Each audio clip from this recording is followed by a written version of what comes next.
case, and I know the brand is I freaking love comics, but I fucking love comics. I'm Marjorie Liu, and I freaking love comics. Hello, I'm Chris Claremont, and I freaking love freaking comics. You got a problem with that? I'm Todd Bernardi, creator of Kukui Project and Disco Thunder Groove Bone, and I freaking love comics. Yeah!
everyone or just me? Probably everyone. I think we're good now. Yeah. I'm not getting the audio. I have it on my phone. I'm not getting the audio. Okay. Hmm. Yeah, I'm not getting audio either. Shit. I think we're gonna be good here in about 10 seconds. All right. Go ahead and start talking. So we talked about what we missed was what you guys missed since our stuff was muted. So I thought it automatically changed the audio when we went from the banner to the Skype to here, but it doesn't change the audio. So you guys have been watching us. If you stuck around and you watched this and you can read lips, then you would know how we all started comic books. Hey, thanks, Scott, for letting Appreciate us know. that. Yeah. Thank you. Should we start with our mod shout out again? Yeah, sure. Why not? I mean, we're live. Fuck it, we'll do it live. Nice. We're gonna start over, and we're gonna talk about what we got. What we were going over was how we started into comic books, and an idea from our own moderator, Polly. So hey, I'm just gonna tell my story again real quick. So hey, real quick, the long and short of it, I was in the supermarket with my parents, my mom. I was being an asshole, and I was in the cart, and she just to shut me up, grabbed me a magazine off the rack. It was Age of Apocalypse, X-Man #4. I opened it up, saw Mr. Sinister's face, and immediately became like enamored with comic books. I mean, he's like Dracula with like only better. how do you feel about where he's at now then? I love him. He's always been one of my favorite villains.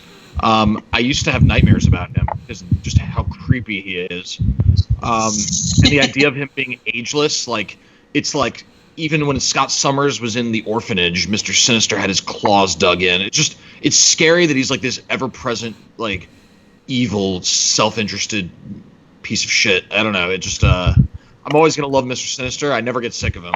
I feel like he's even better now with Jonathan Hickman. Like he's still evil, he's still that dude, but now he has a fabulous cape. So he's very sassy now, which I like. Yeah. What's up, Player 1, Player 2? How you doing? Oh, that's me, mate. How? Thanks to you too. I know, right? Robo, how did you get into comics? All right, so I'm like 8 or 9 years old. My uncle, who because of our age difference is more like a big brother to me, Ben Martinez. He's in the groups. Super smart on comics, 80s and 90s, and he had a ton of comics. And I would want to read them because I had already been like kind of nerding out with the NES and all that stuff at the time. And he wouldn't let me touch any of his comics. He wouldn't let me hold them, wouldn't let me touch any of them until I got to 200 comics. The short of it is he would sit there until I got to 200 comics. He would sit there and hold them up for me. And he's like, here you go, you dummy. And he would just flip it. And I would just be completely enamored by the story, by Galactus and the Living Tribunal, and we would sit there and have these talks about, and me being like 11 years old, I'm like, okay, so if the Living Tribunal can do anything, why not this? Or if the Infinity Gauntlet can do anything, like, and then we just have these like existential questions, and eventually, to wrap it up, I got to 200. Yeah. Don't look at them. Eventually, he stopped beating me for trying to touch his comics. No, I'm just kidding. He never beat me. But I got to 200, and the bastard made me go to 400. I feel like there was something else. Like he let me do there was like a certain kind of comics here. You can have these, and they're probably like his shitty ones that were already messed up. You can read these, but these you can't. And I had to get to like 400 for those. And yeah, so that's me. What was your first collection, if you don't mind me asking? I think when I started buying my own stuff, and what that meant was my parents buying me stuff, was I think like Todd McFarlane type stuff, really. I hadn't really started buying my own stuff until he really came out, and like Torment and Spider-Man, Wolverine and Wendigo, like all those kind of stuff is when I really started collecting. Nice. So, yeah. That's awesome. Well, I can tell you how I started, and it was with Batman. So I started off probably with one of the best things you could read of all time, which is Jeff Loeb and Tim Sale's Long Halloween. And that was, I think, published in 96, 97. But I probably didn't read it. Great book. Yeah, early 2000s or so. But, like, if I can just give you, like, some of the art, if you can see that there, like, it is one of the best things you'll ever read. If you haven't read it already, I'm sure a lot of you have. Tim Sale's amazing. What is it? What is it about it that makes it? Is it nostalgia, or like what is it? Is the story dark? Or? Well, I guess like everyone loves Batman, right? I can't think of a single person I've spoken to, if they like comics or don't like comics, that doesn't love a Batman movie or a Batman cartoon. So it's him in his element. So the back of the book basically goes, a costumed hero learning he can trust no one, a serial killer using the holidays to mark his handiwork, a crime lord trying to hold on to a crumbling empire. Like, it's all the classic Batman shit that you want to read about, and it's done. Can we make her big? Yeah. Or make. Boom. All right, you're big. Show us some of that. Oh wow, yeah. I love that stuff. That was when I was at peak Batman fan. Was when those books were coming out. The Haunted Night.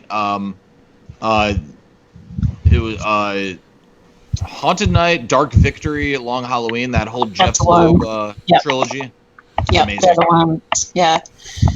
If you want somewhere to start with Batman, you haven't read any Batman comics, you should start there for sure. And I have to shout out to my sister Erin got me into Batman, and my roommate at the time, Frog, if you're watching, shout out to Frog. He had a massive comic book collection.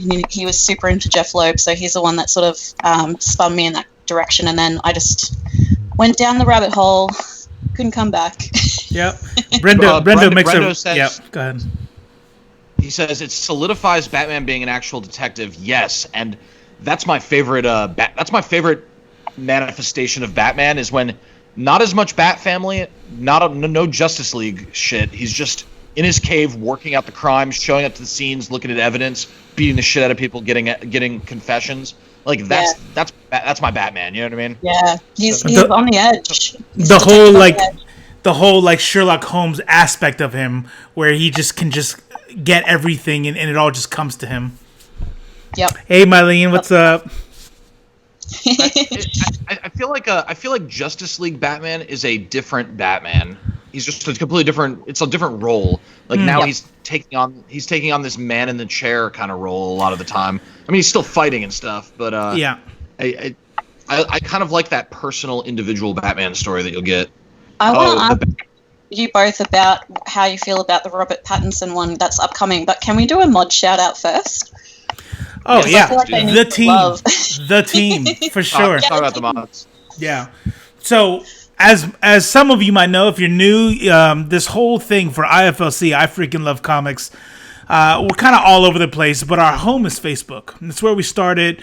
We're approaching 10,000 followers on our page, and we got many groups out there for all kinds of stuff for you. Excuse me. As anybody, I'm just gonna drink my hydro flask with my IFLC with the most gorgeous hydro flask I've ever seen, ever. It's phenomenal. So, but as anybody knows who's dealt with the internet, the internet is can be a pretty gross place. So we need a team to help us out to kind of filter out the garbage that comes with a growing population. So on Facebook, we have a team of mods that I would say the head of it all is our indie lover Michael Malone. He's actually an admin and helps run the whole shebang on Facebook. Michael Malone from Liverpool, England. Can I just hop in on that? If you need any horror recommendations, anything gory, anything that will keep you up at night with nightmares, hit up Michael. He's your man. I've gotten so many good recommendations from that man. He's a godsend. Yeah, he's a smart dude. He actually did a guest spot on one of our shows on the podcast that I have been extremely lazy in transferring to YouTube. But we get into Nailbiter, and he gives you his whole rundown on Nailbiter. Good dude. Nailbiter. Good dude. Sorry. Nailbiter. Nailbiter. He's got a very delicious accent too. Yeah.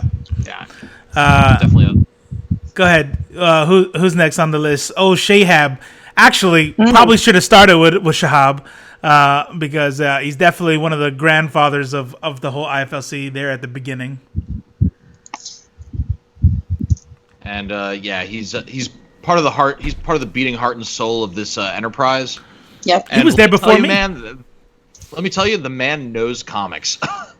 You see this guy's dude has like a he's got like this room, and it is like 7 comic stores worth of comics in one little space. It's incredible. So jealous. Makes me so jealous. It gives me anxiety, but it makes me jealous at the same time. Well, I mean, if you guys ever watched Beauty and the Beast, remember when Beast is like, so when Beast is like done abusing her, and then she's actually falling into Stockholm syndrome like super deep, and he goes, "It's okay that I'm an abusive piece of shit because I gave you this library," and then the camera spins around. That's how I feel every time Shahab shows me his room. I'm like, oh, this for May? Are you saying you put on a ball gown and have a dance with Shahab? Is that what you're saying? Yeah, I mean, I absolutely would if it meant owning his collection. I'd be remiss if I didn't mention Ainsley, who Ainsley is so enthusiastic and makes me enthusiastic. I just like I like her passion. I like the fact that she loves North Star with just the blinding passion. And so much joy. Yep. Ainsley brings so much joy and sunshine to the pages. Like, I don't think I've seen a more positive person in a long time. It's amazing. And we got Glynis, who is very much the same way, also incredibly enthusiastic, basically a super fan, and it's good to see her in there. Yeah, love you. Nice work. Ainsley doesn't like my. I'm gonna throw it up on the video so everybody, nobody missed that. Hey, for the record, just so I can cover myself, I know it doesn't match the actual symptoms for Stockholm syndrome. She doesn't have Stockholm syndrome, and there's reasons why, but he's still an abusive piece of shit. Okay, go. Sorry. She doesn't have Stockholm syndrome. She stayed so that he wouldn't kill her father, and then she falls in love with him. Everybody can change.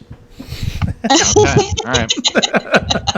Whatever. And then wait.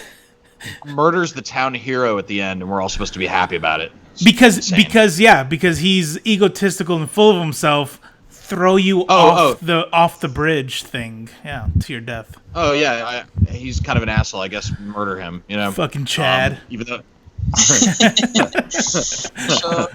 Who else have we got in the mod list? So we talked about Glynis. We got Terry. Terry from from Ethiopia. Awesome dude. Brings like a very youthful. So I'm the oldest dude in the group, but I think we're all in our late 20s, 30s, right? But here comes Terry to remind us that really we're all boomers, and I love having him around to let me know just how old I am. He's the brightest, shiniest part of the universe. He's a ray of sunshine. He gives me hope for the future, that guy. I think the youth will save us. The youth will save us. Yeah. And then our two newest ones, Polly. We got Polly, who we all love. We all love. She is from Mother Russia, and I can't help it. I'm sorry. And, she taught us how to do some proper Russian accents and swears the other day. So thank you so much for that, Polly. Appreciate it. Filthy mouth. Yeah. You know what I like about Polly is does not. She has no. You can tell she has no. She doesn't feel like she needs to filter anything, and she just like, and it's not even like mean spirited or not. She goes, "No, you're wrong, and that's dumb," or "I agree with you, and you're an idiot," and you're still, and even you're being told you're wrong, you're like, "Yeah, I am. Thanks, Polly. Thanks for being there."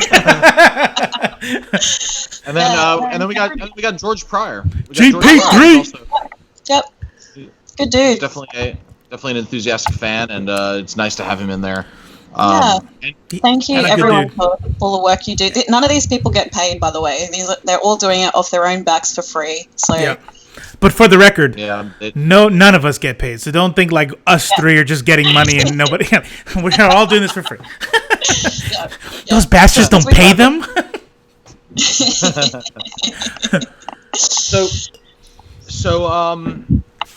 One thing I felt. Sorry, this is a transition, so it's gonna be a little bit clunky. I apologize. Yep. So we got this Eternals movie coming up, and I think Marvel fans are excited, but I think the rest of the world is a little bit confused. They're like, the Eternals? Well, what the Sam Hill is that? I'm one of the people. Can you explain it to me? Well, it is. First of all, I think it's ballsy. I think it's brave. I'll say brave. That Marvel and Disney are going through with this Eternals movie. It's almost like the flagship of Phase, or not Phase, but the second saga, or the post-Gauntlet saga, post-Infinity saga. But they're kind of leading it with this Eternals movie, and it's exciting because they're not very well known, and it's also not. It doesn't translate as like your typical superhero thing.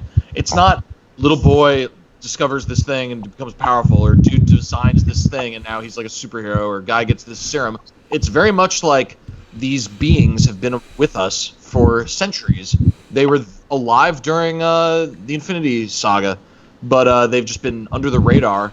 And there are these other beings, these cosmic level beings that are bigger than anything we've seen so far. And they have the power to eradicate all life on planet Earth. They also helped create life on planet Earth, these Celestials that were only vaguely mentioned in Guardians of the Galaxy. So it's going to be very exciting to see them come to life. And I think that for any people who like that big, high-concept cosmic shit are going to be especially excited. Yeah. But if you... I love that stuff. So I'm pretty jacked now. Hey, guys. If you are... Distracting. Go ahead. I don't know. I got someone messaged me and said that my sunglasses were distracting, so I ditched them. What? What's that? So if you're looking to do some background reading, I would recommend starting. So this is a passion project from Jack Kirby. He both wrote, scripted, and did the art for the original Eternals run. It only went for 19 issues and one annual, which not a very long series, but highly influential. Let's take a look at this art, if you could make me big for a second. Boom. This is classic Jack Kirby. This is classic Kirby. Look at these faces, these hard lines, and these everything's covered with these geometric patterns that are very signature of Kirby. And of course, there's a lot of Kirby crackle. Does everybody know what that is? Everybody know what the Kirby crackle is? Show us. What is that? So this is the Kirby crackle. You see these dots around the brain? Oh yeah. Wow. Yeah. Like the representation of like radiation, power, right? Yeah. Radiation, extreme heat. It's the signature. It is the Kirby crackle. And there's some beautiful pages. I mean, it looks old now. I'll say that. It's definitely dated, but I mean, holy crap! Look at like the cosmic awesomeness you got going on here. Mm-hmm. Like, any way you slice it, this is awesome. And it might look old, but it doesn't stop looking good. I mean, that's dope. Really beautiful. It's dope. Amazing. Yeah. And he's always been a sci-fi writer in his heart. You know, he's always been a guy that wants to expand the universe and go to. Oh, okay. So Anatoly just said a cosmic effect. I think that's the best way to describe it. Oh yeah. It is a cosmic effect. Yep. Yeah.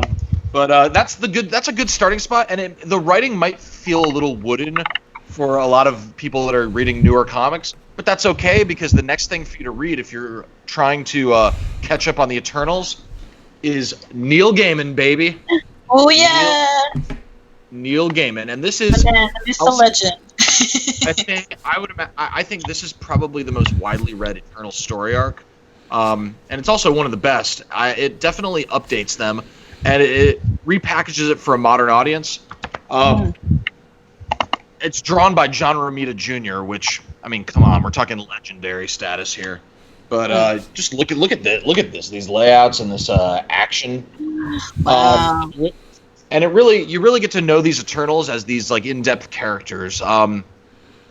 funny story or cool story, I actually have Eternals #3, which is the first appearance of Cersei, who, if you don't know her now, you're going to know her. She's going to be a beloved character. She's going to be a household name.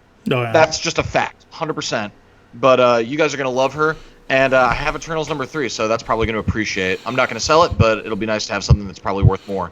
Yeah. The other thing we should mention about Gaiman recently is maybe we talked about this in our last podcast, but didn't he say that a lot of people could read his stuff for free online? So if you're looking to be read to while you're stuck inside, potentially you can hear some people read you some Gaiman stories. Am I hearing that right? Is that what we posted? Yes. So he had a Twitter exchange where he said, "Hey, if anyone's trying to like read my," he basically said that his stories are I don't want to say public domain, but he's not going to sue you if you decide to read. If anyone shares his stories on the internet or reads his stories or performs his stories, he's opening himself up because he just wants people to stay home and not spread this shitty virus that I really don't feel like talking too much about today, to be honest. Yeah, that's fair. Everyone's sick of it. Yeah. But real quick, let me jump in and just say real quick, if anybody wants to be a producer by proxy, and if you're listening to this and want to go to our Facebook page, find that link and put it in our comments section. That would be really cool. I would appreciate that. And then what I'll do is I'll have it up on the screen for a little bit. Yeah, but anyways, for go sure. ahead. This is what the movie's going to be based on. The movie is going to be based on this. Yeah. This is going to be the Eternals movie. Mark my words, you heard it here first. Just count on that. Let me tell you, are you going to talk about Eternals or are you going to move on? I'm still on Eternals. Okay, go. Oh, okay. But I'll make it fast. So there's a couple other things I just want to show you guys. There are two more. There was another Eternals series. It was written by Charles and Daniel I'm gonna Knauf, make you big. And go. Yeah. Wow. Those covers. Written by Charles and it's collected in trades. Written by Charles and Daniel Knauf. It was only 9 issues and an annual, so it was very short. But it really continues the story from the Neil Gaiman series, and it crosses over with the motherfucking X-Men. Oh wait, can I curse here? No, you're good. So I'm always. Now we're gonna get all of those $0 in monetization we don't have. there was a Celestial in not Central Park in San Francisco. I think it was Golden State Park or something, and it was there for years. And it was there were a lot of story arcs connected to it involving none other than Mr. Sinister, a variety of other characters, but some really sweet crossovers between the Eternals and the X-Men in that series. And then speaking of crossovers, there's also this Thor Deviants saga where you get a little bit of a closer look at the Deviants and they interact with Thor. And this is written by Robert Rohde and distributed by Steven Segovia, and this art is straight up poppin'. This is like amazing. Yeah, I mean, hey, do you guys have a favorite Avenger? Just while I think through that question. Cersei was an Avenger. Sorry? I was saying, who's your favorite Avenger? Because mine is Thor. Oh, Thor! Damn it, you beat me. Yeah. Yeah. Are we talking MCU Avengers? Are we talking original Avengers? Or are we talking any superhero ever? Because every superhero ever has been an Avenger. Yeah, that's fair. Whichever you like. Can I say something about Eternals real quick before we move on? Sure. Yeah, go ahead. So I'm gonna get a little controversial here, just in case anybody goes out and like, oh, so you know what? I haven't read it, and I watched this freaking awesome live broadcast from IFLC that said I should read it, so I'm gonna read it now. So old Judah here got me to start reading it, and so I'm reading Jack Kirby's deal. Jack Kirby, love Jack Kirby, but he wrote his stuff in a different time, and let me tell you, some of the artwork kind of made me squint my eyes a little bit, especially with how he portrays the Eternals versus the Deviants. And so when we look at how he draws the Deviants and then we look at how he draws the Eternals, I am a much bigger fan. Grateful to Jack Kirby, right? Just like we're grateful to a lot of creators that we might talk a little bit of shit on today. I'm grateful to Jack Kirby for everything that he's given to the comic industry, but I am much happier with how Neil Gaiman represents the Deviants. Check them both out. check them out both. And without getting too crazy on the deal, I'm pretty sure you guys will get what I'm talking about. And just to give you a little spoiler, I am the SJW Facebook activist warrior here in the group. So just read them both. Neil Gaiman's better. You're good to go. I mean, we all care about that stuff. No, for sure. But I'm the guy who probably goes maybe too far. I don't know. Oversensitive. The only reason I asked who your favorite Avenger was is because part of what I know, we always talk about this on the podcast, but you two read a lot of the big boys, Marvel and DC, whereas I read more of the independents. But I do really love the Thor run from Jason Aaron, and that's what got me into Thor and made him my favorite Avenger, because he's just so interesting to read about. I love that Norse mythology junk, and like the way they've portrayed it is so fascinating with the god. Is it the God Butcher? The God Butcher, yep. Yeah. Jordan So Wheeler good. says, "I understand people love Jack Kirby, but I don't like his cosmic comic looks. I think Okay. comic books. Yeah. Yeah, I think to each their own. I can't argue with that. I mean, it's very much a matter of taste, and I could definitely see why. I think one thing I'll say about Jack Kirby is he broke the mold by really like not caring too much about proportionality. He's kind of the grandfather of, we're going for feelings and we're trying to convey a certain vibe without worrying about like the proportionality, and I can see how that would be bothersome to a lot of people. I could also see how that would inspire people and be cool. So I think it's just a matter of taste, you know. He definitely made some amazing contributions, but it's not like I'm sitting at home all day reading Jack Kirby shit. You know what I mean? Yeah. No. I mean, I like what he says. So it's not about aging at all because he's a Stan Lee fan. I honestly, not to be a contrarian here, but if I were to pick between Stan Lee and Jack Kirby, I just might go with Jack Kirby with regard to his techie kind of look, right? So I like what Jack Kirby brought with this new technology, how you look at the Eternals, not the Eternals, what are the gods called that created the Eternals? The brain fart right now. Celestials. Yeah, so you look at the Celestials and how they're kind of modeled after Aztec gods and stuff like that. I really like that. But I totally get to each their own. I'm gonna throw a comment up on the broadcast there, Ainsley's comment, and it's absolutely right. Even some of the biggest Jack Kirby fans will admit that he wasn't exactly the greatest writer. Sure. He's not really known for his writing. I mean, he did his New Gods for DC, and he did he's helmed quite a few comic books, but I mean, it's pretty wooden in dialogue. It's not what people praise him for. People praise him for his cosmic art, his innovative for the time art that really inspired character designs and cosmic art for up until the present. So, yeah. So favorite Avenger. I hate to sound boring and just repeating what people. I hate when people do that. They're like, "Oh yeah, me too," but literally. So I had made this post a while ago. Like if you had asked me a year ago, So my background. I told you the stories of how I got into comic books. Then I get 17, 18 years old. I joined the Air Force at 19 years old. And I'll be honest with you, I fall off completely on comic books. Internet kind of headlines, then the MCU is kind of released, and I kind of like keep up there. I knew about Secret Empire just through headlines and all the craziness that caused in the media. But I didn't really start getting reading comics again, like I did as a teenager, probably up until Aaron got me back into them really about 2 or 3 years ago. And so now I'm like playing catch up on all these things that I'm Glenn is coming in with the punch. Hold on. Nice. So I'm getting back into it. And so if you had asked me a couple years ago who my favorite comic book characters, even in general, not even just Avengers, I might say Spider-Man or Wolverine and how I kind of tumbled with them. Ree, you said it exactly correct. Jason Aaron, I start over. I read his deal through Jane Foster Thor, reading his Valkyrie, and really just keeps on going with freaking Donnie Cates.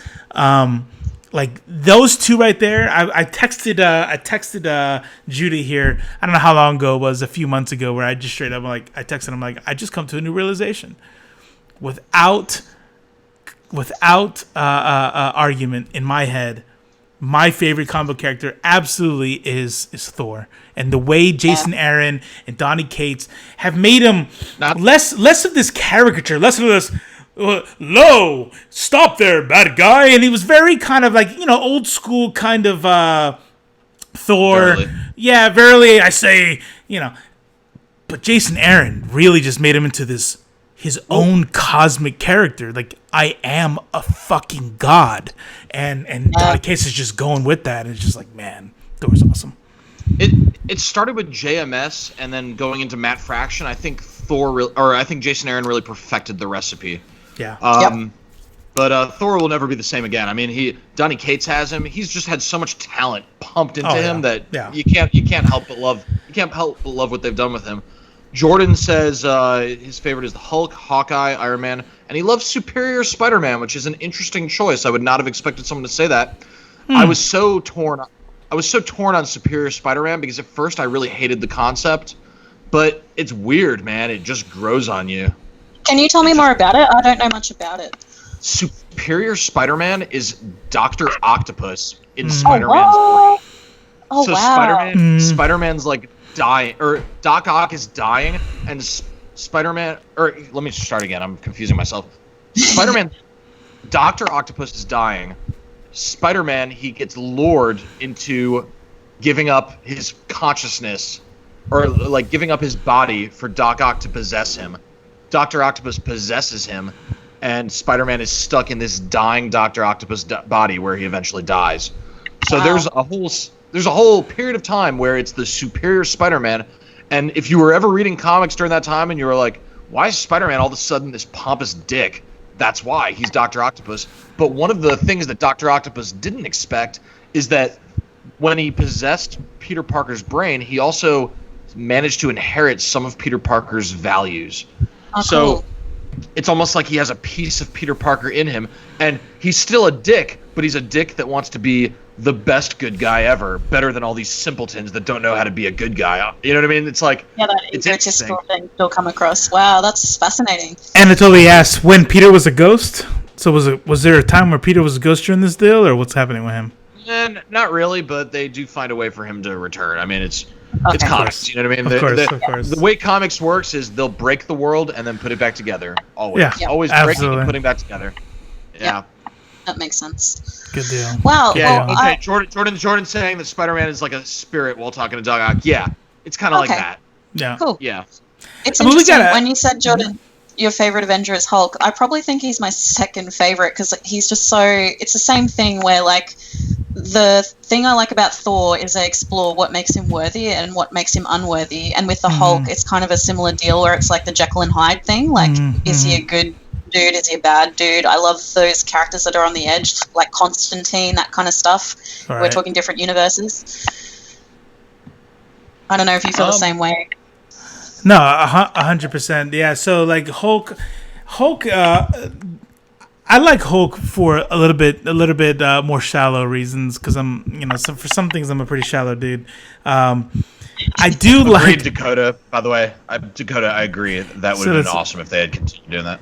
Really wish they had kept making issues of Superior Octopus, one of the lead-ins of Spider-Geddon. All right, I'm gonna have to catch up on that. I don't really know.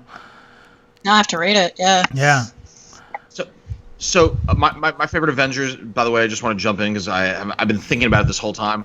My favorite Avenger, definitely Captain America. And it's because I love the fact that Captain America, like the character is so cool because he was an entire character in the 39 through like the 50s. You know what I mean? He was like the Marvel superhero during that time period, really like the timely then the Marvel superhero. And then comics kind of like superhero comics just completely dropped off the map until the 60s when Stan Lee really brought it back with the the golden age of Marvel, the Marvel age with or the Silver Age of Marvel with like the Fantastic Four and stuff. Yeah. Starting with the Fantastic Four. So I really like the fact that there's like this, the Captain America we all love is really the character's second wind, not just in the comics, but also outside of the comics as a character. So I just think it's badass, the history of him. And I like the fact that he's in many ways one of the weakest Avengers. Mm-hmm. Yep. I mean, He is, yeah. but he's the most important Avenger. He's the leader. He's what holds the team together. He's the Avengers, you know. Right. Even when he's not the leader, he's still the spiritual leader, you know. Even when you have other characters leading the Avengers, you have like Photon leading the Avengers, which is a badass time. That was during like the Byrne era. But even then, you know, or the Jim Shooter era and stuff. But even then, you still have Captain America as the spiritual guide, and I love the weight, the significance, and the values of Captain America and his solo shit, especially when Brubaker took over, is dope AF. So anyway, that's my pedestal about Captain America. That's rad. So Jordan, can I ask you both what you think about? Oh, sorry, the new Batman movie is what I was going to say, but. Well, let's see. Let's see if you guys have anything real quick, and then we'll get into Batman. Jordan Wheeler says Hulk was supposed to be the strongest there is, but now they've just ripped up my childhood off. Also, you guys may disagree, but I love the animated movies, Hulk versus Planet Hulk. Oh yeah, and then Hulk versus Wolverine, all those. Actually, I do like them. I don't think that they gave. I don't think they. I'll be honest with you, and you said. I don't think they gave Planet Hulk justice. I don't think they did it justice.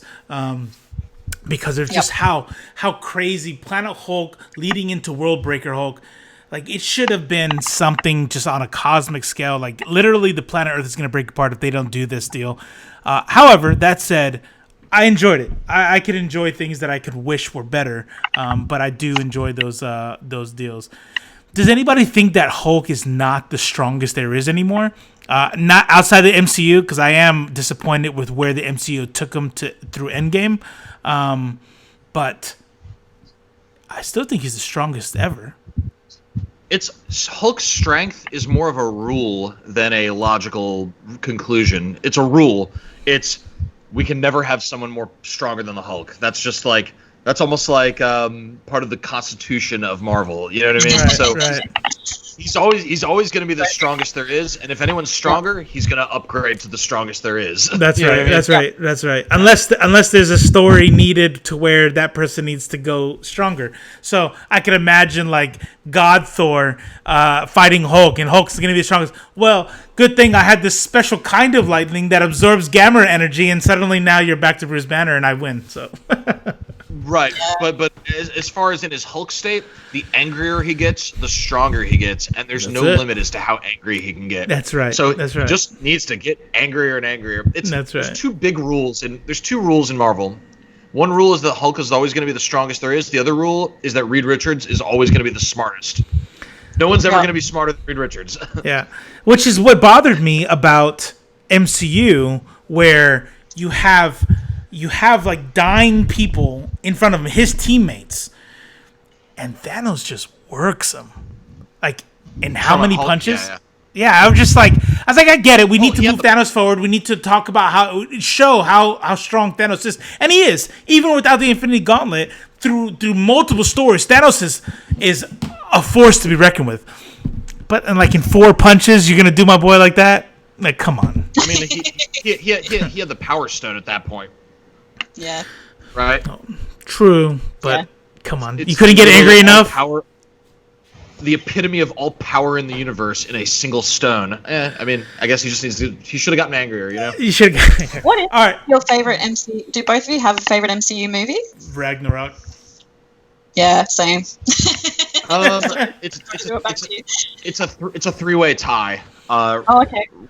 Ragnarok, Guardians 1, and Endgame. Those are my 3 favorites, and Guardians I can't pick one out of those 3. No, those are awesome.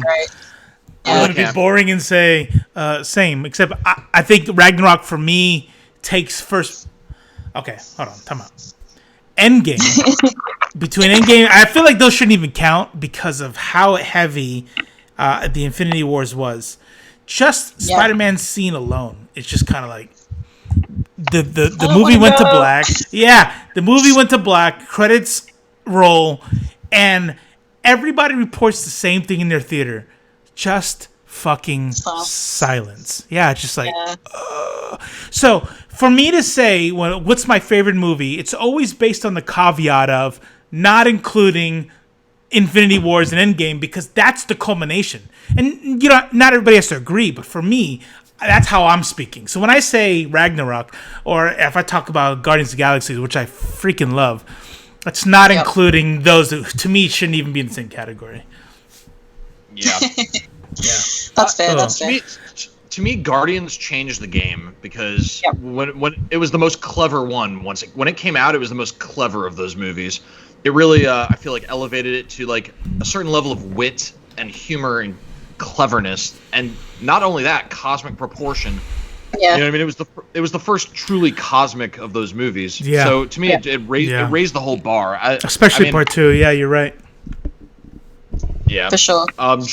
Jordan likes Guardians, Ant-Man, Hulk, Iron Man, and Iron Man 2. I mean, nice. Iron Man 2. I respect your opinion, but I just cannot disagree more. Incredible Hulk. Why? How did I miss that? I respect your opinion too. Yeah, I'm not laughing. In the MCU. Guardians, Ant-Man, and Iron Man are awesome. Hulk and Iron Man 2 are like two of my least favorites, man. Like, look, I'm just gonna say, I'll let you finish. Incredible Hulk is a bad movie. Hey, Jordan, don't leave the chat. I love you. I respect your opinion, but just let me give mine. I like a lot of bad movies. Like, there's bad movies that come out that go, hey, I enjoyed it. I'm gonna say it. Here we go, live right now. I'm gonna say it. I enjoyed Suicide Squad, the giant fire beast, them fighting at the end. I liked it. No, I know everybody hates it.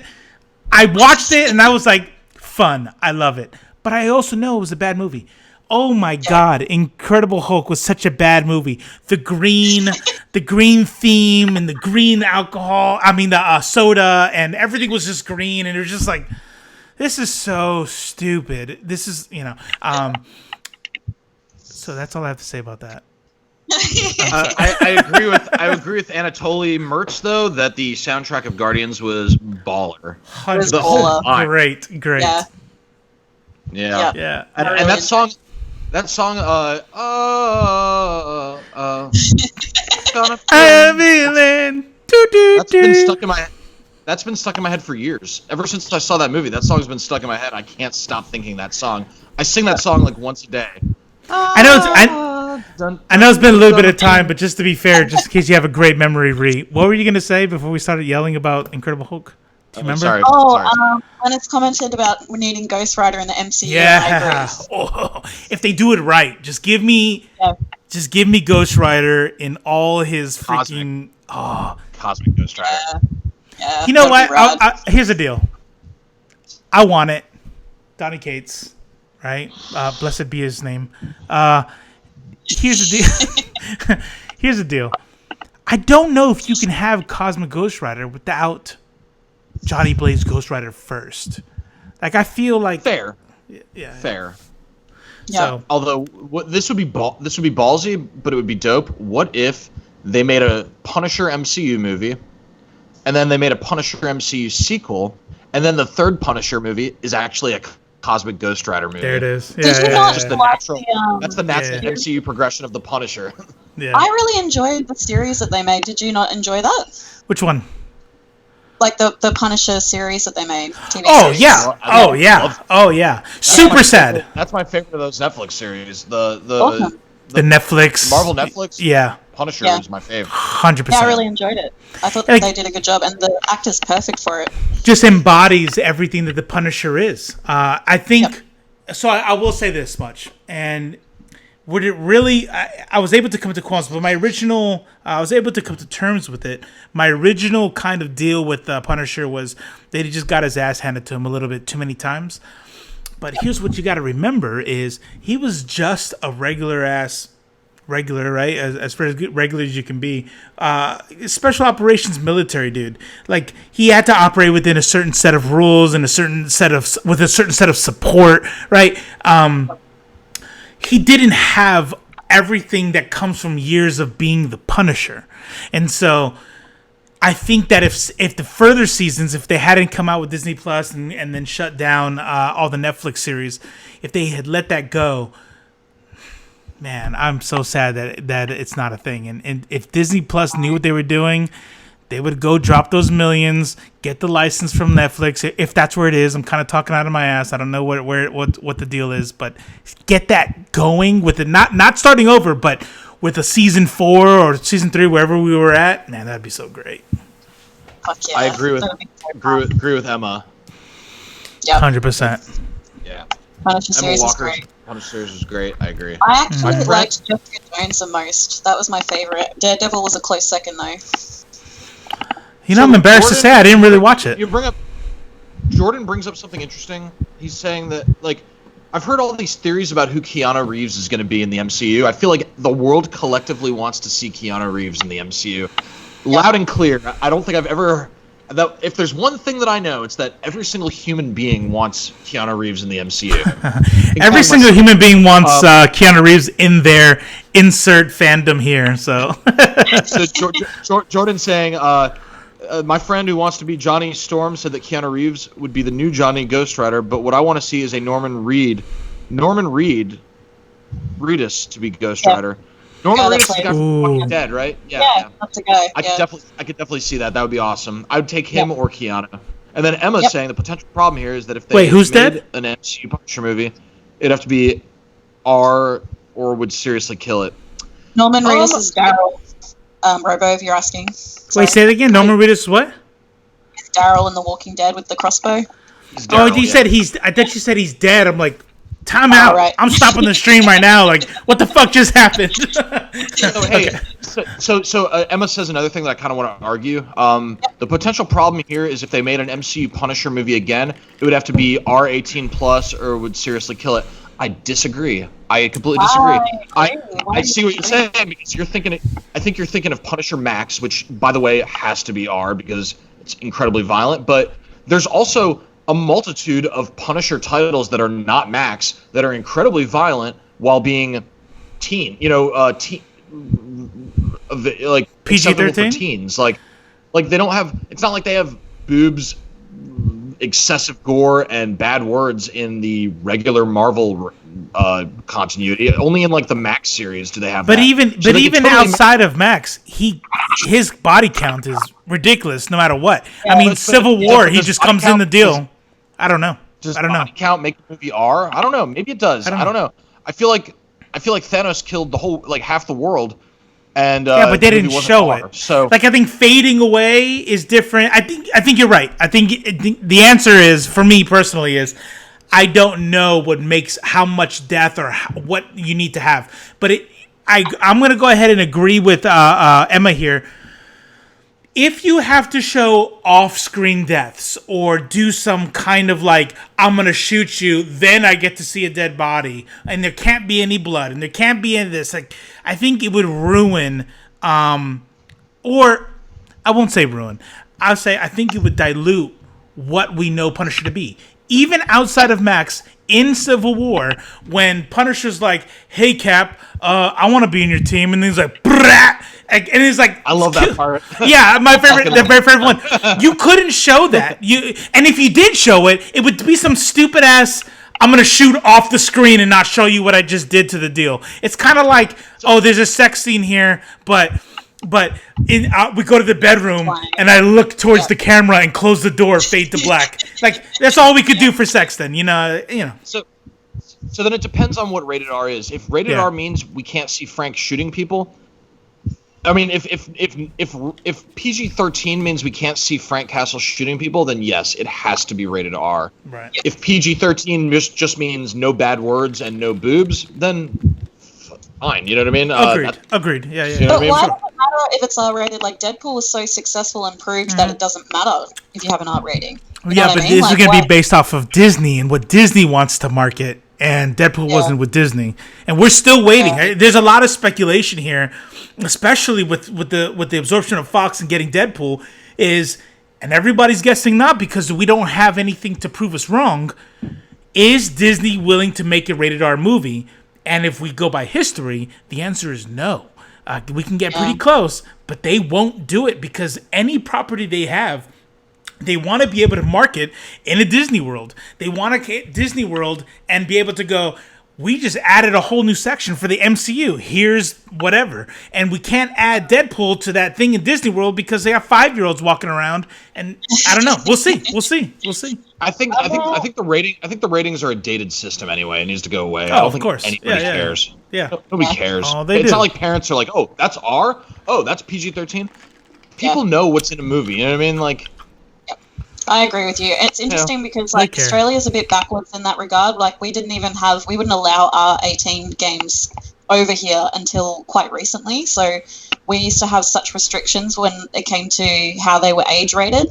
Now they've sort of changed that up a bit in terms of video games. But like, are there adult only parts to Disneyland? Like, are there like after hours drink sections like they kind of have in Movie World down the Gold Coast? Or you've never been to the Disneyland. You've never been to the Disney strip club where you can see like Ariel up on the pole and. No, so to answer your question, in Disney World and Disneyland, there is like a thing outside the park that's like bars and stuff like that. And so you're right. Yeah, no, you're right. I was just about to say something. Oh, hey, I get it, and I agree with you that it shouldn't be a deal, Aaron, Judah. But the deal is this: it wasn't like 2 years ago that Walmart, which just given like its general population, that the conservative crowds were up in arms with Walmart carrying N18 or whatever the NR or not rated video games. And they were trying to get them to not. There is a population that me and you don't live in that still gets super angry when their kids are walking past rated R movies or what is it? N something. I forget what it's called, but it's basically like for video games. It's an R-rated version of that. And we're not talking about 10 years ago. We're talking about within the last couple years, people are still up in arms with what kind of video games are sold or what movies are sold. So I don't know. It's interesting, hey. And one thing I've always found funny with American ratings in particular is that they will show all kinds of gore and make it teen rated, but as soon as you get any sexual stuff in there, one boob, forget it. Just look at Instagram. Like nipple. Shut down, NC-17. Yeah, Ainsley got it. Yeah, that's what it is. That's what I was thinking of. Yeah.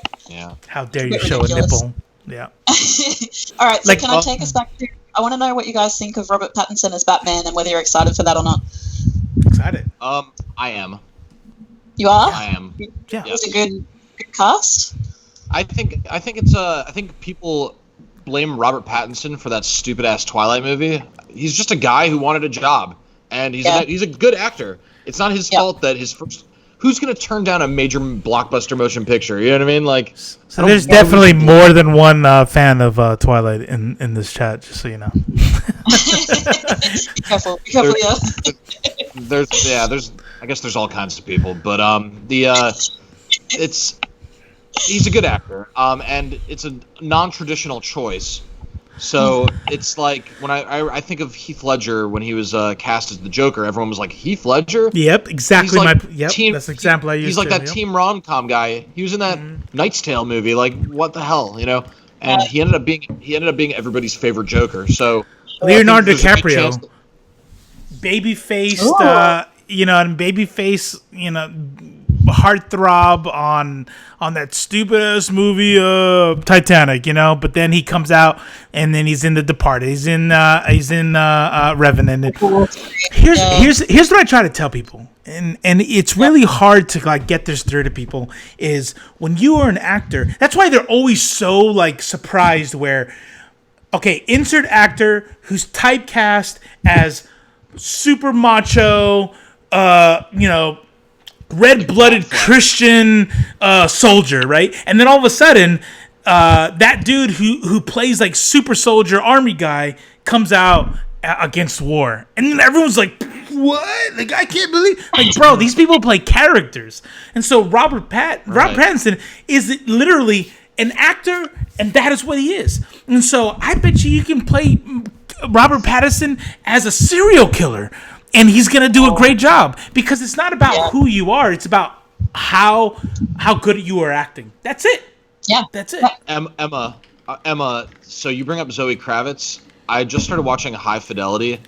It's like it's like a remake of the John Cusack movie. It's on Hulu. And over the course of like a few episodes, I've developed like this ridiculous crush on Zoe Kravitz.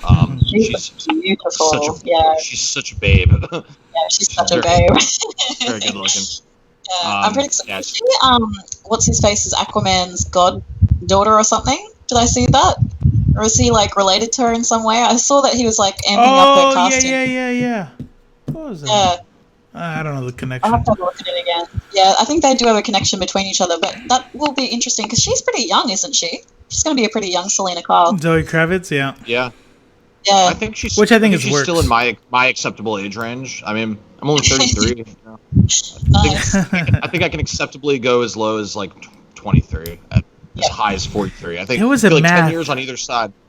Oh, I'm thinking Parks and Rec did there's a math to it when he's trying to figure out or Star-Lord is trying to figure out if he can date his girlfriend on Parks and Rec.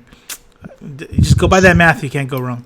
Stepdaughter, yeah. Yeah, nice. That's right. Did That's you guys see is. earlier the kind of plot they were talking for Punisher? So, is it Anatole said maybe just after the Vietnam like return to civilian life haunted by PTSD? I love that. That's such a cool idea for a Punisher movie. Mm-hmm. What would you guys do for a plot? Well, you'd have to do the sliding timeline. I really wouldn't do. I think choosing Vietnam would be problematic. I don't think that part matters. I would start old Punisher. I would make him an old guy who's been doing this for years. Oh. Yeah, I've had enough of origin stories, to be honest. Like, I want to see some grown-up stuff. Everybody's sick of origin stories. Yeah, I agree. But then for him to interact, he'd be in his 60s. Yeah. It doesn't matter what war. Make it the Gulf War. You know what I mean? Just like they did on the show. That's what I'm saying. Like the Iraq. You know I would want it to be an appropriate war to make him in his 30s, tops 40s. Yeah. I would say 40s. I would say 40s or 50s. I'd rather. I think there's enough young people in the MCU. I think it'd be cool to have an old grizzled Punisher who's been doing this for years. You know what I mean? Yeah. Kind of like in Punisher Max. That's the premise of Garth Ennis's Punisher Max. Is you're not getting a young Punisher. This is Punisher after years of punishing, and he's like his body's all broken down, and he's still like doing it. You know what I mean? And the whole world knows about him. Like look the how FBI great Logan was. Like Logan was a huge fan hit, and that was like basically Old Man Logan. It was really fun to watch, like heart wrenching. Obviously, it's fucking soul destroying, but I agree. just like Logan, and that's what people want more of that. Hollywood thinks that all we want is young people, and yes, mostly that's what we want. But some old man shit is cool. Some old woman shit is cool. You know? Yeah. Like take some risks. I think the real it's not even so much about the product. It's that they want something they can make 15 of, and they don't necessarily have that if they start Punisher in his 50s. You know what I mean? Yeah. But hey, crazier things have happened. So what is the new Phase 4 release for Marvel? Because they've just pushed everything back, right? Is that, if I look it up, let's see. Oh, Anatoly's Damian Wayne. Dude, I've seen you in the groups. You're a good dude. Nice. It's nice to have you here. Yeah, cool. Thanks for watching. It's like a family reunion here. Black Widow was supposed to be this year. Has that been pushed back? Pushed back, yep. And most everything that's got pushed back is indefinite, so. Yeah, right. Black Widow's back. I'm medium excited for Black Widow. I think it looks cool. Yeah, why are you excited for it? It looks cool. It just I want to see things that take place after Endgame. You know what I mean? Okay. That's really what my interest level is what's happening next. And I feel like we've already done enough. There's enough throwbacks. There's Captain Marvel takes place in the 90s before everything happens. You know what I mean? There's it's going to be Black Widow is going to be another one. It's like enough of that. We've covered that time period. Let's bring us into the future. That's really my only drawback. What's kind of excited about it is that everybody knows Phase 4 is supposed to be after Endgame. So if we trust the showrunner to do what he should be doing, the fact that Black Widow is a Phase 4 movie, that takes place before Endgame is exciting in the hopes that They plant seeds.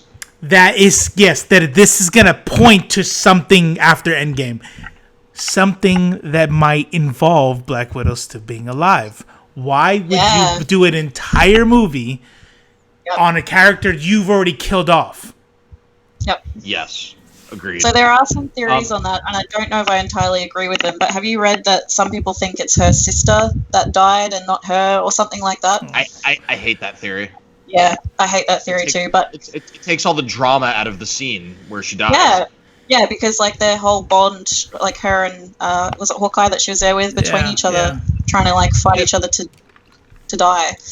Yeah. That can't be true. That would be the MCU nuking the fridge, as far as I'm concerned. I agree. The only way that I made that makes in my head, the only way I can see that is maybe we get the Soul Stone wrong, right? And what I mean by that is, does the Soul Stone require an actual life that is like, nah, no one actually died, or does the Soul Stone want actual sacrifice, right? So you take like this demon says, this god says, do this, you do it. He goes, okay, you prove yourself worthy. By the way, you didn't actually do that thing. I just wanted to see if you would. If the Soul Stone is willing to take sacrifice without an actual life dying, I don't know. Maybe. It's not even about the nuts and bolts. Like at this point, I don't really even care. It's really the drama. There's a whole scene of them fighting each other to sacrifice each other first, and that scene has weight because she is Natasha Romanoff and he is Clint Barton. Okay, so thought exercise. Give me something that could happen. Go ahead. You're the guy who thinks of movie shit. You have all these movie ideas. On the spot, live. How do they bring her back if she's alive? How do they bring her back if she's alive? On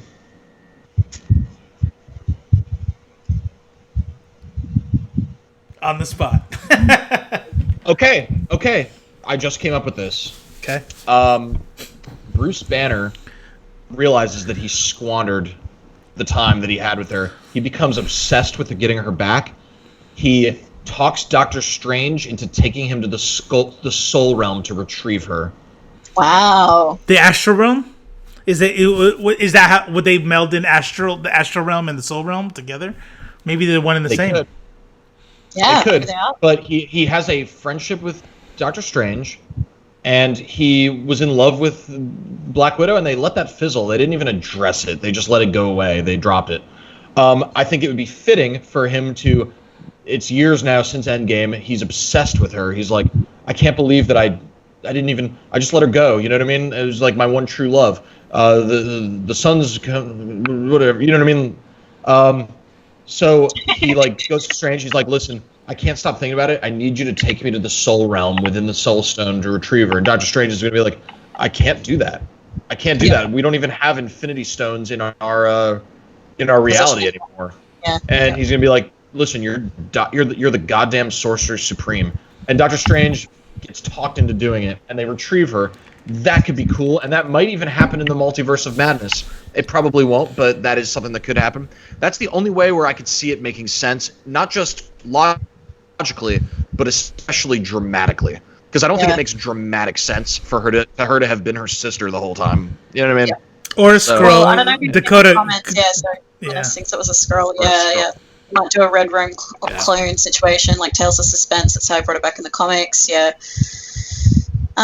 Here's an existential question for both of you that my dad's asked me once before. If you go through a Stargate, for example, and you disintegrate, but then a copy of you is made on the other side, did you die and you're a new person? Yeah. I've discussed this ad nauseum. Me and actually not even like recording or anything, just over beers at his house. We had this whole talk. Yeah. Yeah, nice. Yeah, this is something I think about a lot. You die. Yep. You die, and the new you is not really you. I mean, it's someone. It's similar to you, but it's not really you, because what is you? You isn't just who you are. It's your continuity. You know what I mean? Yep. So, but then another question, an even more important question, is how much does that even matter? It might not even matter. That's fair. So my answer is a little bit different because it doesn't matter. Who you are is your culmination of memories and experiences, right? And in my personal how do I put this delicately? How I understand existence in general, who I am is that collection. If I got into a horrible accident and those memories were erased in a horrible accident, then I wouldn't be the same person I was the day before that accident. And so if I can disintegrate and that is evaporated and it's transferred and then put back together, and I retain all my memories and experiences, then I think I'm the same person. No, you don't. Someone else thinks they're you. Your experience based off of your definition of what your perception and what you've given to us. In your definition, yeah, somebody else thinks it. But for me, what I'm saying is that when I'm recompiled, I am that same person. And so here's a point that I'll make to drive that home. Us being military dudes and seeing some crazy shit downrange, there are some serious things that the human body can make it through. So let's go and say, for example, that let's go forward 50 years with medical technology. I get blown up by some bomb. In this bomb, I've exploded into many different pieces. I am medically dead, but because we live in an era where bloodshot is real, they were able to take all those pieces together, piece me back together, re-jolt me, and now I'm alive. Wow. Thank God we live in a world where technology allows me to put my blown up pieces back together again. If I retain all my memories and experiences, I'm not a different person. So in the Star Trek technology of you vaporizing to molecules, it shouldn't matter how small or big those pieces are. If you cut my body into quadrants and then put those 4 pieces back together, I'm still the same person. If I broken up into countless molecules and put back together, I'm the same person. As long as my thoughts and experiences still go together. So does that mean, Robo, so one series I'm particularly into that viewers might be into as well as Altered Carbon, and the book series is fantastic by Richard Morgan, but they explore the concept of digitizing consciousness and then re-sleeving that into new bodies. My dad thinks, he's of the opinion that your body is intrinsically tied to your consciousness, so once you put that in a new body, you're almost a new version of yourself. Do you think that's true, or do you think your consciousness is the summation of you? So here's what I'll say about that. I would agree with your father on that. Yeah. So it's a difficult discussion. I mean, it is if you get too existential about it. So let me just make some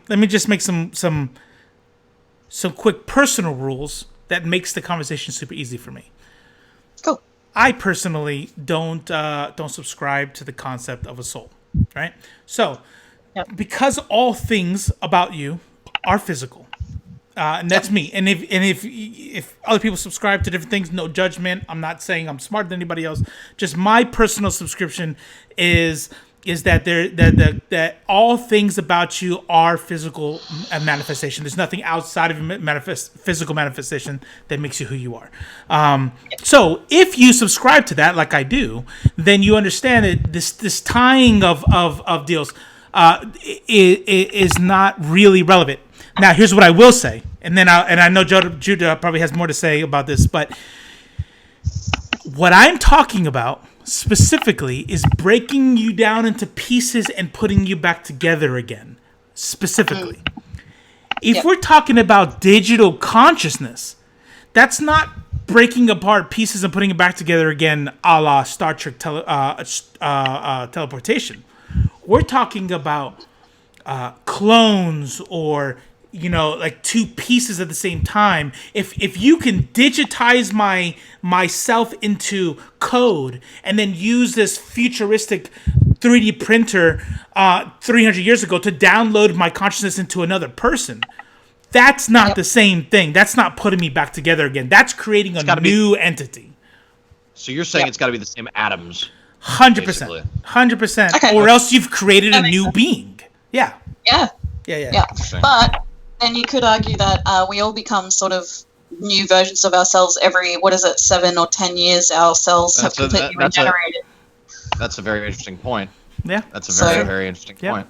Yeah. I think it's a line of experience. If that's kind of my own term, but it's listen, if someone told you, hey, you're gonna die, but we're going to create another you that's exactly down to the molecule the same, with the exact same memories, that thinks it's you and has the same memories, are you okay with that? I don't know if I'd be okay with that, because I don't get to experience it. You know what I mean? It's like that Paul Rudd series on Netflix. What's that one called? You know the one I'm talking about. What is it? Where they make, a copy of him. I'll see if I can find it. Maybe on what network? Netflix. And you're not talking about Carbon. Living with yourself. Carbon. Oh, living with yourself. Yeah. So they make a copy of him, and the old him is supposed to die, but he doesn't. And it's this whole, it's another interesting exploration of that. If you like Ant-Man and Paul Rudd, it's on Netflix. That's interesting. Yeah, I mean, that's a good existential question. Don't bring crazy Kingdom Hearts stuff in here, Damien. Gamora. So I think they're having their own thing going on inside here.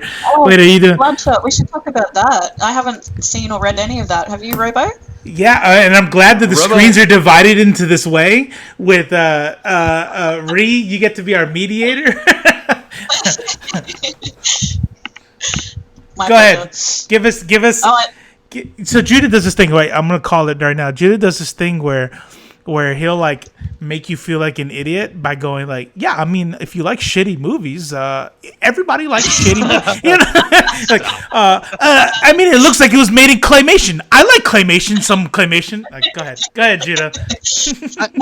So I think it's good that some people liked it, because I want them to continue trying. You know.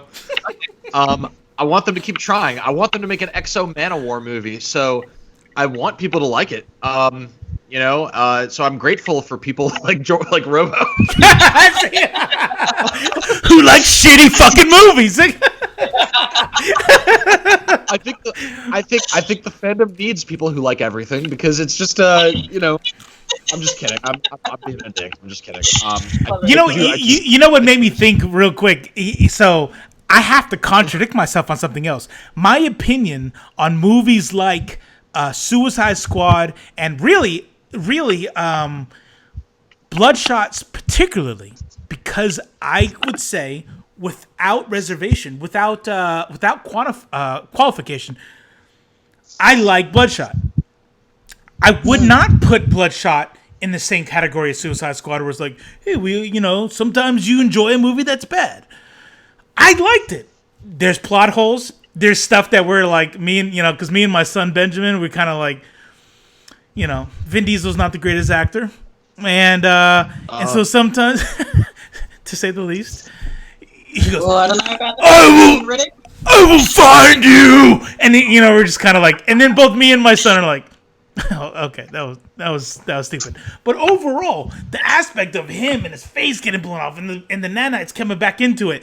Why didn't they jump out of the cup that held his sample of nanites back into his body? Okay, there's some plot holes there, but I enjoyed it. It was awesome. Remind me of Hobbs and Shaw level.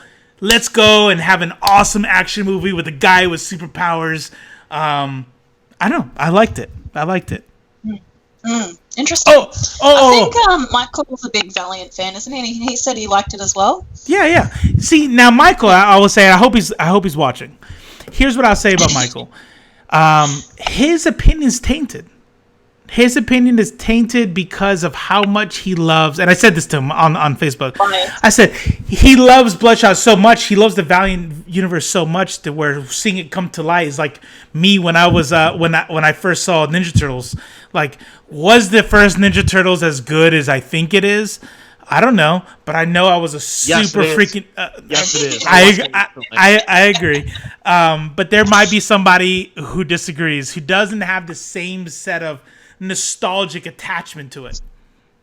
I'm telling you, I watched it recently. I watched both Ninja Turtles and The Secret of the Ooze recently with my brother love David, Ninja Turtles too, who had never seen them before. Yeah, both of the first two Ninja Turtles. No, but did you love the comic books? I'm sorry, the comics. The cartoons. Yes, I did. But what I'm saying is I watched it with someone who was my brother's 23. I watched it both with him recently, and he's never watched the cartoon. He didn't even know anything really about the Ninja Turtles, and he was like, "Holy shit, this is awesome." Like, he loved it. Like, those are timeless, well-made, cleverly written movies. Hey, Polly's Third with one's us. a piece of shit. Yeah, Polly's here. Hi, Polly. An easy way out is just to admit that you like it for what it is, whatever it is. Yeah, that's true. One of those hey, you know, it is what it is, and you know, I just like it for.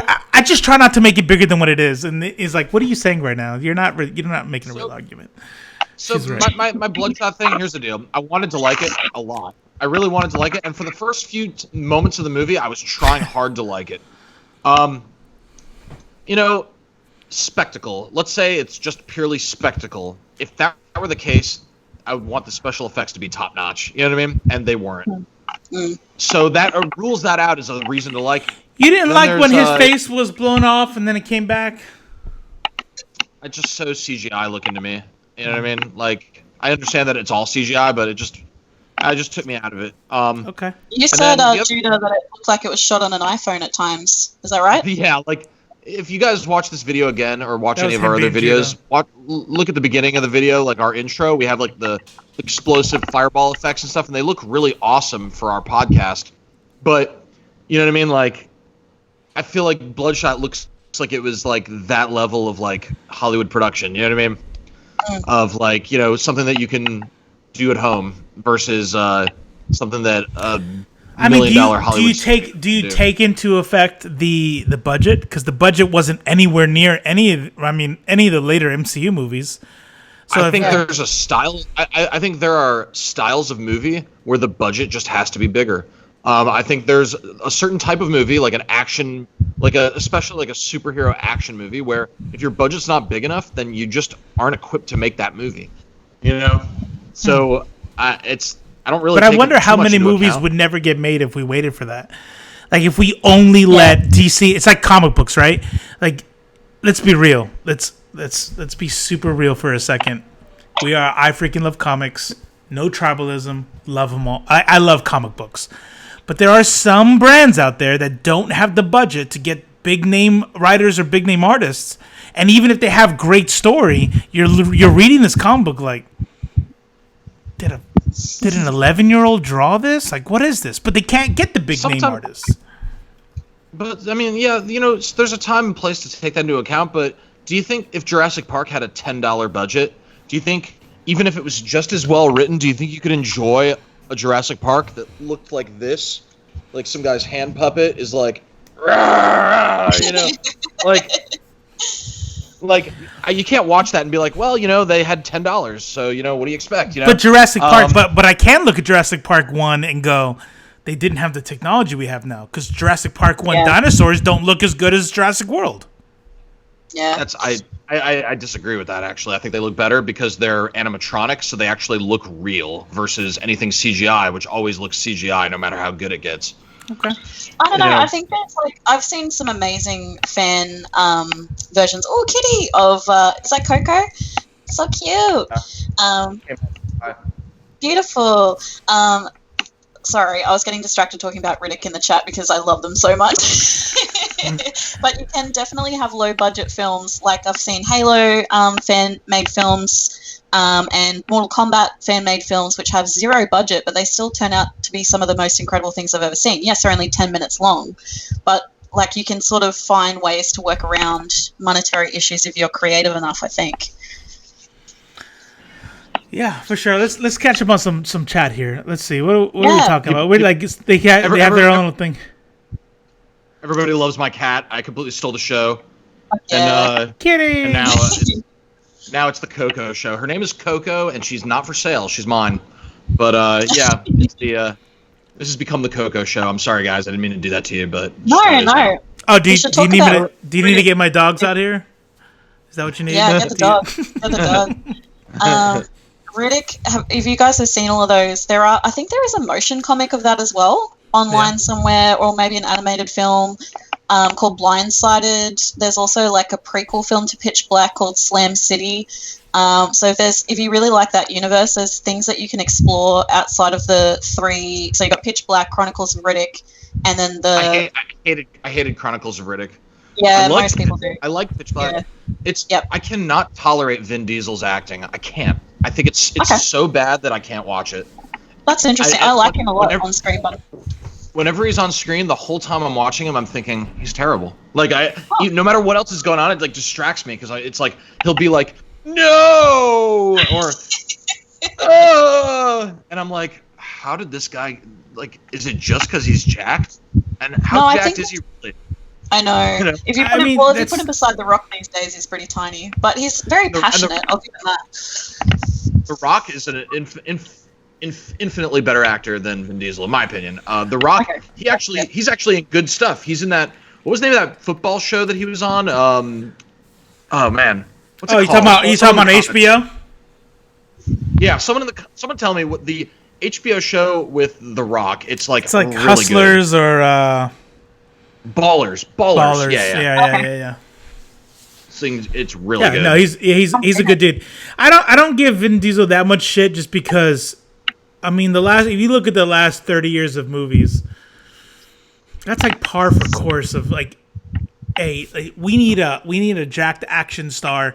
Like nobody's gonna ever convince me. We talked about this on Facebook before. Nobody's ever gonna convince me that Van Damme was a good actor. Like he's not a good actor. Yeah. Like you know what I mean. Steven Seagal. Like they're not good actors. These dudes are.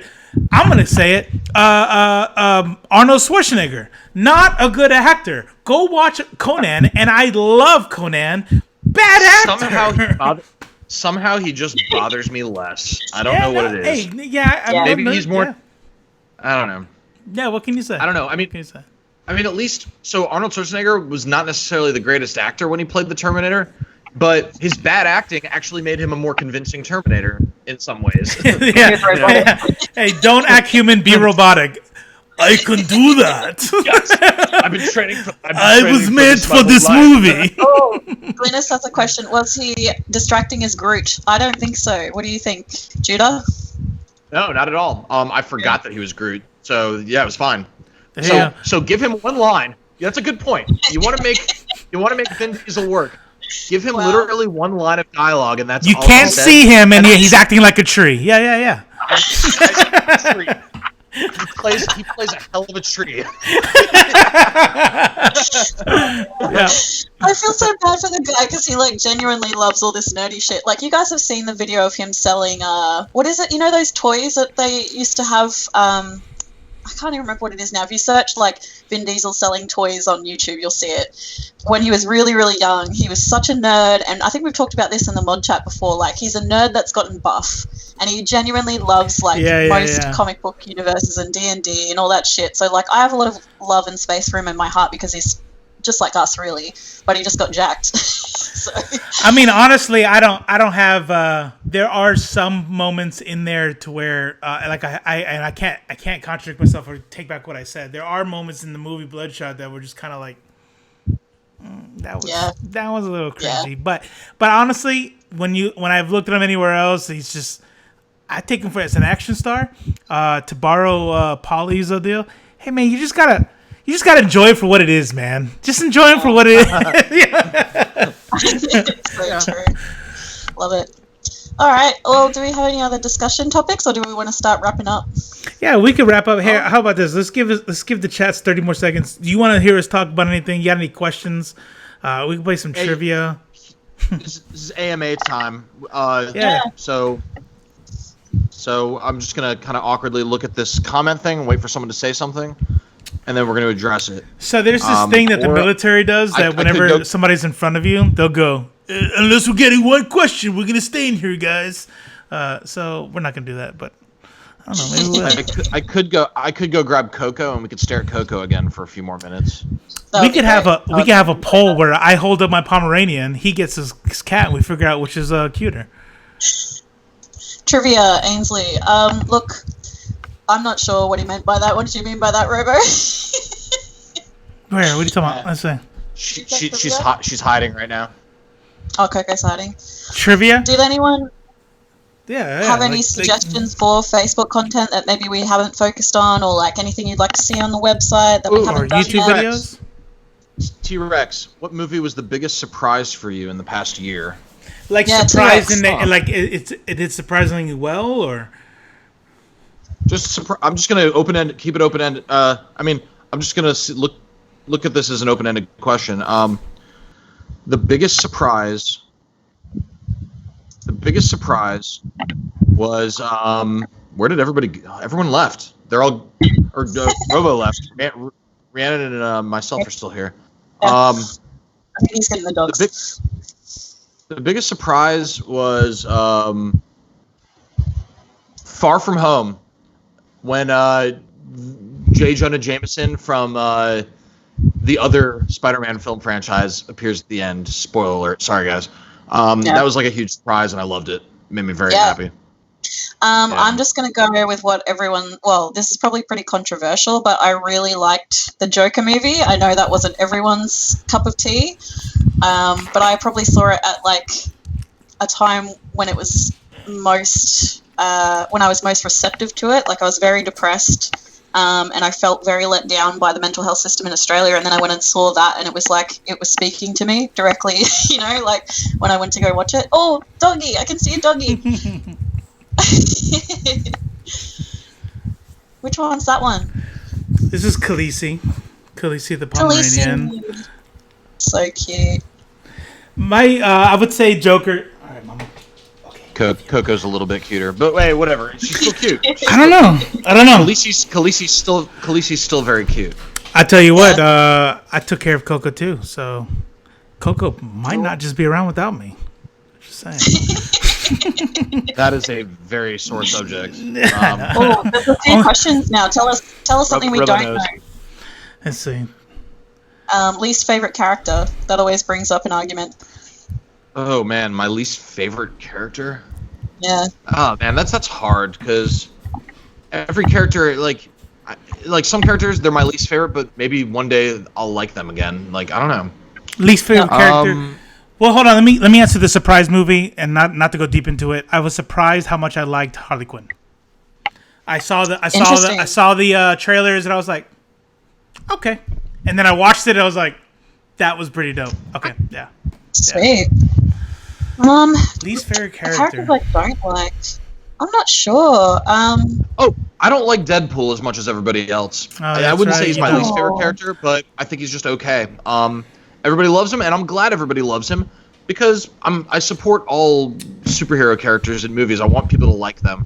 I just Cyclops. I don't know. Ooh. It's like Jinx on Angel. they have there's entire series, Deadpool series, and a lot of them are just like same thing over and over, and I get tired of it. I like him as a side character who pops up once in a while, like during like the Messiah War storyline. Like I like it when he makes appearances. A Deadpool-centric series gets really old for me, and the first two movies are enough. I don't really need more Deadpool movies. Yeah. I love Cyclops. Oh yeah, Cyclops is a good time. You know who I still haven't watched the new Aladdin because I was so off put by Will Smith's genie version. I still haven't watched it. Well, watch it though. Is it worth? You gotta watch it. You gotta watch it. No, you have to watch it. That's my answer. Yeah. Look at what Polly said. Glad everybody knows what he is. Nice. Yeah. Look, here's the deal. I was talking about that. I like Will Smith as the genie. I did not like him when they released it, when he was blue. Yep. Even in the trailer, I was like, watch it. Watch it in its finished form. I really enjoyed the movie. I really enjoyed it. Yeah. Sweet. I'll give it a go. Cyclops. Let me just say, I want to just real quick. Go ahead. So I like Cyclops as a character, not necessarily as a person. Yeah, I get why people don't like Cyclops as a I get why people don't like Cyclops because he does very unlikable things. But what I like about him is that he's been on such a dynamic character journey, going from, first 5 kind of golden boy with some insecurities to strong leader of the X-Men to with some insecurities, kind of, with less insecurities, and then kind of doing a full 360 and going full Magneto, and then it's like he's been on this constant journey. He's kind of like more corrupted version of Captain America in the comics, and I think it's really interesting to watch. That being said, when he's at his worst, like right after he kills Charles Xavier and he's not even regretful about it, it's easy to dislike him, and you should dislike him. You're supposed to dislike him, but that doesn't make him a bad character. It actually makes him a good character, because if a character that you don't dislike is also a character you don't really care about. Well, so I guess then it depends on what you mean by least favorite. Not well fleshed out. Okay, maybe Squirrel Girl would be my least favorite. But if you mean least favorite, I think that's what it means. I think that's how I took it. I don't know. Without him clarifying, hey, clarify what you mean by least favorite. But for instance, who's my least favorite character of Game of Thrones? Is it the lamest character who isn't fleshed out without a character arc? Or is it fucking Joffrey, which is the only right answer? well, then, in that case, how could you possibly hate Cyclops more than Apocalypse or the Red Skull? So for me, for sure, because maybe I like those dudes are villains, so they do villainy things. For me, Cyclops, everything he does is in the tint of insecurity. So how he is with wow. Super brain fart. Jean Grey. Jean fucking Grey. Jesus Christ. So how he is with Jean Grey, how possessive he is, how he acts around Wolverine, how he acts when he's trying to be the leader, even when he gets his power, even with the power of Phoenix, he's still a little bitch with it. It's like that aspect of him, the character, not the how is he written, which I agree with you. I think he's a well-written character. I dislike those aspects of him because he's well-written, and just like with Joffrey, he's written to the point to where he's supposed to not like him. But you would have liked him in Utopia. In Utopia, the Dark Avengers show up, and he's very much at his peak, I am the defender of all mutants stage. And you're not talking about Avengers versus X-Men, right? Not that part. No, I'm talking about Utopia. It's a different story.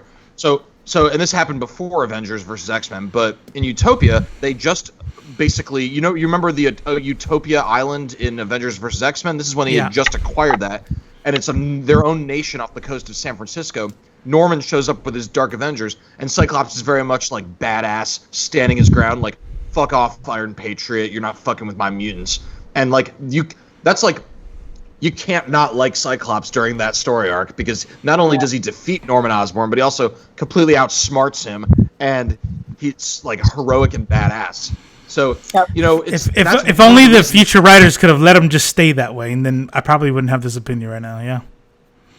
Well, once a character, it's a character's got to change or they stop being relevant. You know what I mean? They do it with every character, not just Cyclops. They have their ups and downs. They have their times when they're winning. They have their times when they're losing. Times when they're nice. Times when they're naughty. So. Ainsley said he's Scott is a selfish Chad with the martyr complex. I'm yeah, Chad is so definitely. That's a good way, to describe him. I'd agree with that. I can dislike Cyclops in any storyline. Nice. I love how Mysterio made Logan kill his own family / X-Men, says Jordan. Oof. Yeah. That was a great plot twist. I think that's what I really like about comics. So it's going to seem off topic, but what's the Korean movie that just came out that won the Academy Award? Parasite? Parasite? Parasite. So I watched that movie with the mind frame of something that is super rare to do in information age. You don't get to see a poster anymore. When I was a kid in the 80s and 90s, you don't see a poster and go, I wonder what this is going to be about. Let me read these little taglines on this poster and let me pull this off the Blockbuster shelf. We're going to see what... I'm pretty sure it's action, but let's check this out. Now we know exactly. We pretty much know the whole thing. By the way, let me tie that back to Bloodshot. How do you make a movie that already is going to have people that aren't going to love it? Like, we have the Judas of the world, and Judas is definitely not alone, or probably not even the minority of it. Judas of the world. the people... This is to say that the people who won't like this movie, right? And you have a plot twist in it. One plot twist. And you're gonna put it in your fucking trailer, like what did you do? Anyways, so let's go back to what I was saying with nowadays you have all this story put out in the trailer. You know exactly what you're gonna get, and the only reason why you're gonna watch this movie after watching it, the trailers, and I'm gonna release 4 different trailers on YouTube and Facebook and everything else. The only reason why I'm gonna watch it is to get the meat and potatoes of everything else. Most movies, you watch the trailer now, you know exactly what it's gonna be. Parasite, I watched it, and I'm going to tell you, I thought it was going to be a zombie movie. The whole time I thought and then when it won Academy Award, I was like, oh, cool, a zombie movie won. I'm going to have to watch this. And it has nothing to do with anything like that, right? So, I keep meaning to watch it, but I need to be in a certain state of mind to read. Great. Oh, I see what you're saying. Oh, okay, got it, yeah. It's a great movie. Taking this back to Old Man Logan, that's what I loved about the story, is because there's no trailers, and I hadn't really heard a lot about it. And when it got to that plot twist where you figure out how he killed everybody, it was like, oh shit! Like, that was a heavy ass scene when you watch him standing over the people, like Jean Grey. Everyone's dead around him, and it's like, wow, that was super deep. Yeah, that was a long way to say. I agree with you, Jordan Wheeler. Did either of you watch that Phoenix movie with Sansa Stark in it? Yeah, I saw it. Oh, yeah. What do you think? I thought it was a decent movie. I thought it was a terrible adaptation, and I think it left out the coolest parts of the Dark Phoenix saga. So my overall response is a dislike. However, if I just look at it as its own movie, not necessarily an adaptation of Chris Claremont's legendary work, I still wouldn't give it a great, but I'd give it a not bad. So that's my verdict on that. Cool. I just only heard bad things, that's why I haven't watched it. It's not terrible, and it's not boring, and it does have the best part is when they show the Dazzlers singing at the camp party. Like, to me, seeing the old school classic Dazzlers singing was probably my favorite part. I don't know. I'm weird like that. Like, just seeing like something straight off the page happening was really exciting. But yeah, right. I don't know. There was a lot of crap in there that I didn't like. Interesting. So I know further up, someone was saying, tell us something we don't know. Is there a fun fact that we can give about ourselves that people probably wouldn't know? I have 5 nipples. Yeah. Me too. What a coincidence. Yeah, I know that's not true. Happened. No, I don't know. Talking to Judah. I remember when I was born, that nuclear power plant hospital that I was born at, they were telling my parents they have no idea how it happened, but yeah, 5 nipples. That's your superpower? Yeah, that's my superpower. He's never had to buy a carton of milk a day in his life. Oh, wow. Yeah. You should have been in that Star Wars movie with Luke. Amazing. All right. Well, is this a good spot to wrap it up, or? Yeah. I think it's time to wrap it up. I have some words I want to say real quick. First of all, want to give props to Robo. He took the lead on the production here and did what I think is an outstanding job.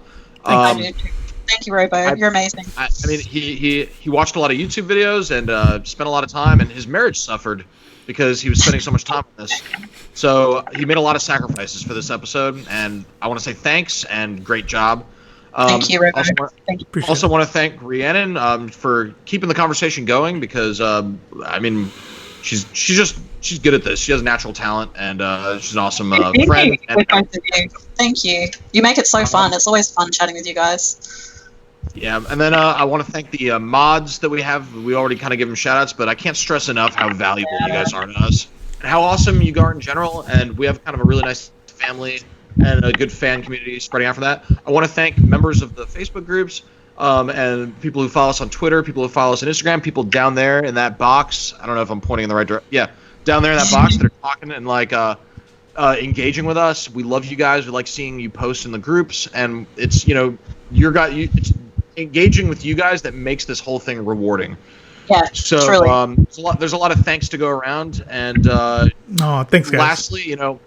Lastly, just take off put on my my beggar hat. But we spend money on this, and we put a lot of time on this, and nobody gets paid. If you guys, anyone wants to stop by our Patreon and throw a couple bucks our way, it means a lot. And it's not necessary. We don't care if we're not gonna judge you. You know what I mean? If you do or don't, but it means a lot to us, and it also kind of lets us know that we can invest that into better equipment, maybe better production value, and deliver you guys just a much sharper, nicer product. And before we stop, we have to say thank you to Judah, because you haven't said thank you to yourself. You're amazing, and both of you. It's working with both of you and all the mods has been a dream. For someone that's like obsessed with comics and such a nerd, like you've both made this amazing space for everyone to play in. That's really safe and inclusive. So, Judah and Robo, powerhouse, love it. Thank you guys. Thank you guys for everything you guys do.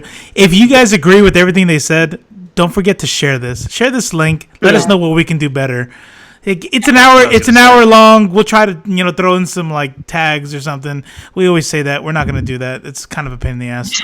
But just let people see it. And if you guys have any ideas for topics and on what we can do, better, let us know. We want to be an entertaining source for you guys. Patreon is like here on my importance list, but up here is like, subscribe, share, because we just want more attention. Yeah. The attention and engagement is more important to us than anything else, really. Because that's what makes it fun. It's the only way I keep my self-esteem high. I'm validated by your likes, so I mean, it's true. Yeah. Every time you like, Judah loses a nipple, so please like, subscribe. We already had 6. We're negative 1. Wait, is it lose or gain? Jesus Christ. I don't know. One of those. So, hey, it's been a good spin. And it's been a good spin. So, all right. Well, hey, we're gonna close out here. We don't have a closing thing because I didn't set it up, and next time we'll have a little closing graphic or something. Nice. But we're just gonna end abruptly now. We love you guys. We freaking love you guys. Yeah. Bye. So speaks Galactus.